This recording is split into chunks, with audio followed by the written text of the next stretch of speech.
Crime રિપોર્ટમાં આજે આપણે વાત કરીશું વિદેશ વસતા યુવાનોના સંકટની કે જેમાં વિદેશમાં રહેતા આપણા વતનના યુવાનોના અપહરણ અને ખૂનના બનાવો વધી રહ્યા છે। ત્યારે આવો વધુ એક કિસ્સો સામે આવ્યો છે જેમાં મૂળ પોરબંદર અને હાલ મોઝામ્બિક રહેતા યુવાનનું 3 દિવસ પૂર્વે અપહરણ થયું છે।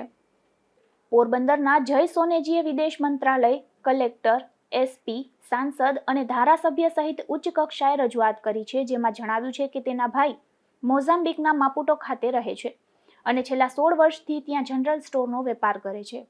વિનય સોહનભાઈ સોનેજી પોરબંદરના વતની છે અને તેઓ 3/3/2025ના રાત્રિના 8 ને 10 વાગ્યે પોતાની દુકાન નામે ગેનામાં ગુજરાતી સ્ટાફના 2 માણસો અને એક ગાર્ડ સાથે દુકાન બંધ કરતા હતા ત્યારે અચાનક તેના ઉપર ફાયરિંગ અને હુમલો થતા તે ગભરાયા હતા ને નીચે જમીન ઉપર પડી ગયા હતા અને ત્યાંના માણસો એને અપહરણ કરીને લઈ ગયા હતા અને બનાવને 3 દિવસ થઈ ગયા છતાં હજુ સુધી અમને તે કઈ હાલતમાં છે એ કંઈ ખબર નથી। આથી તેને વહેલી તકે છુટકારો થાય તે માટે પ્રયત્ન કરવા રજૂઆતમાં જણાવાયું છે। મારું નામ જય સોહનભાઈ સોનેજી, મારી ઉંમર 25 વર્ષ, મારું રહેવાનું કમલાબાગ પોલીસ સ્ટેશન પછવારે, વાડી પ્લોટ, શેરી નંબર 2। અને બનાવમાં વાત એવી છે કે મારા મોટા ભાઈ સાઉથ આફ્રિકા મોઝમ્બિકમાં છે, માપુટો સિટી, સોકવે ગામ। તારીખ 3/3/2025ના રોજ સાંજે 8 અને 10ના સમયે મારા ભાઈ ઉપર ફાયરિંગ થયું છે અને ત્યાંના લોકલ કાયરાઓ કિડનેપર તે મારા ભાઈને કિડનેપ કરીને અપહરણ કરીને લઈ ગયા છે।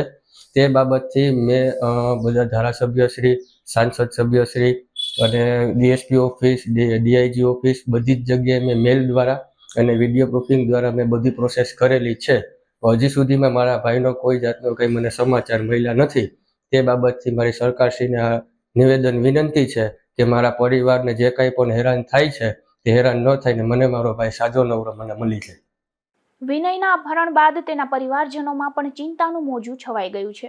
આથી સરકાર તેને છોડાવવા વહેલી તકે પ્રયત્ન કરે તેવું પરિવારજનો અને મિત્ર વર્તુળ પણ ઈચ્છી રહ્યું છે।